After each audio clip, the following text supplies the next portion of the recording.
Olá, eu sou o Mário Belsoli e eu queria compartilhar nesse período indefinido, de quarentena, indefinições, indecisões, dúvidas e sofrimento de todo tipo, um salmo que eu já li várias vezes, mas me surpreendeu porque ele é tão atual e tem tanto a ver com como eu estou me sentindo e como tantas pessoas estão se sentindo, que a única coisa que eu posso fazer é compartilhar com você e pedir a Deus que te conceda graça e sabedoria para se alimentar da palavra e do próprio Cristo e ser encorajado para a sua vida e para os desafios que você tem.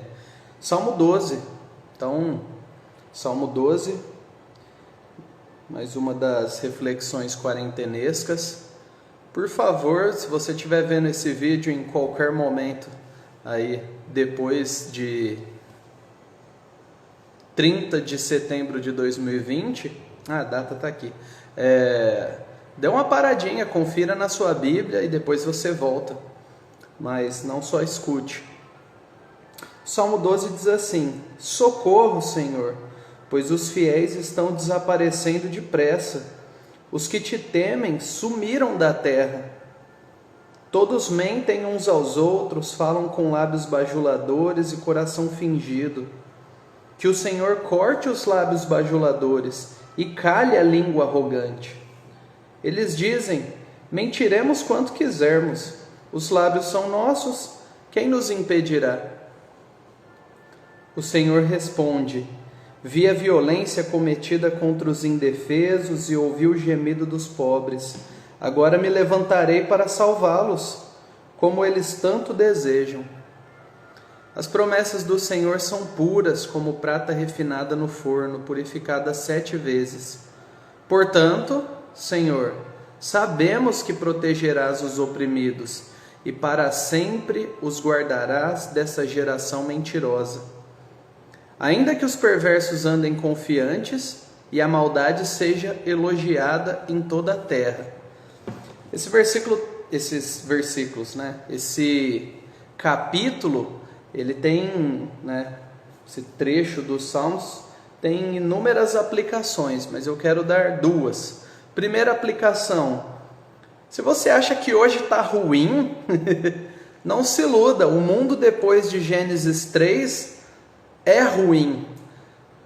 Hoje está muito pior. Não, hoje nós temos simplesmente mais noção por causa dos meios de comunicação. Então você sabe do que está ruim aqui na China, nos Estados Unidos e instantaneamente em qualquer lugar do mundo que tem acesso à internet. Então o sofrimento ele existe, ele é grande, ele é doloroso e desde Gênesis 3 não foi diferente. Desde a queda, desde que os nossos primeiros pais pecaram e decidiram viver a parte de Deus, é assim.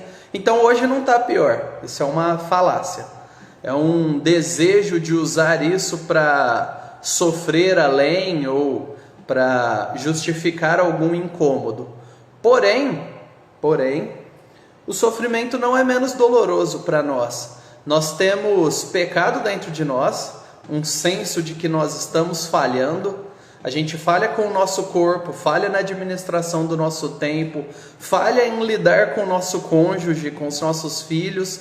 A gente falha em produzir quanto gostaria ou deveria, ou quanto fomos contratados para produzir. Nós falhamos com os nossos sonhos de infância, de que quando nós chegássemos a X idade, aí sim as coisas seriam diferentes. E nós falhamos. Então esse senso de destruição, de tristeza, de dor que nós carregamos é simplesmente o fruto natural do pecado. O seu pecado contra os outros, o seu pecado contra si, e no final todo pecado é contra Deus. Então tem uma tristeza quando olhamos para nós e olhamos ao redor e vemos essa bagunça que o mundo é.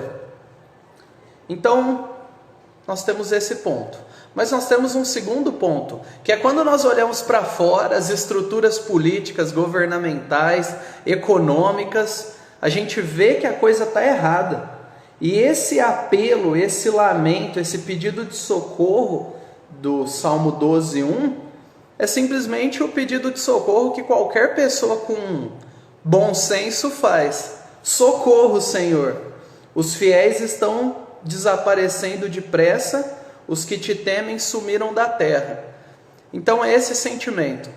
Parece que os canalhas se multiplicam, os mentirosos se consolidam, os maldosos ganham popularidade, os estúpidos têm muitos seguidores, e aqueles que querem viver uma vida tranquila, decente e respeitosa são ignorados, são tolhidos das suas liberdades e são ofendidos e tratados como idiotas. Se você sabe do que eu estou falando e se sente assim, há esperança para você. Porém, a esperança existe somente se você entender aquilo que diz no versículo 2, né? Que todos mentem e falam com lábios bajuladores e coração fingido.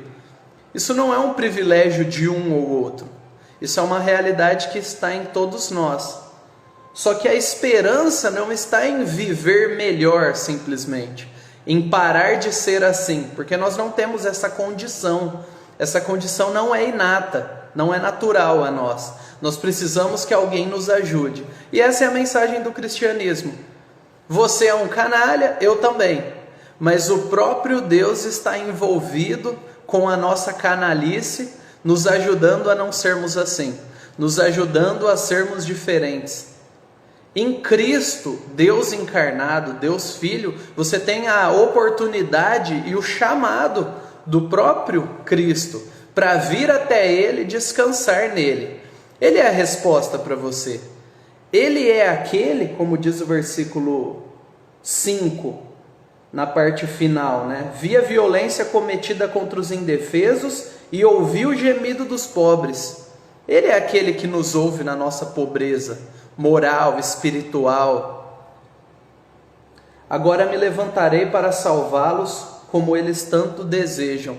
A esperança que eu e você precisamos não é mais dinheiro, não é mais tempo, não é mais férias, não é um mundo limpinho e políticos que não mintam, porque isso não vai acontecer muitas vezes. A esperança que eu e você precisamos é de paz, paz com Deus, certeza de que somos aceitos por Ele, independente daquilo que fizermos, independente do quanto sabemos ou deixamos de saber, do quanto a sociedade nos valoriza, do quanto a nossa masculinidade, o tamanho do nosso bíceps, ou quanto o nosso corpo vende bem, ou quanto nós somos bem-sucedidos. O que nós precisamos é de paz com Deus e uma esperança que seja indestrutível, que seja indiferente ao resultado que eu tenho.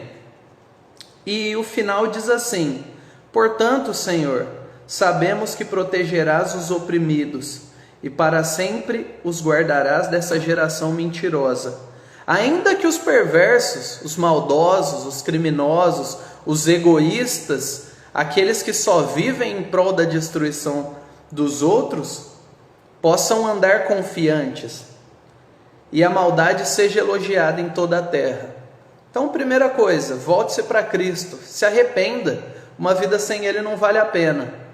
Segunda coisa, olhe para Cristo mais ainda e mais atentamente, para que você seja mudado.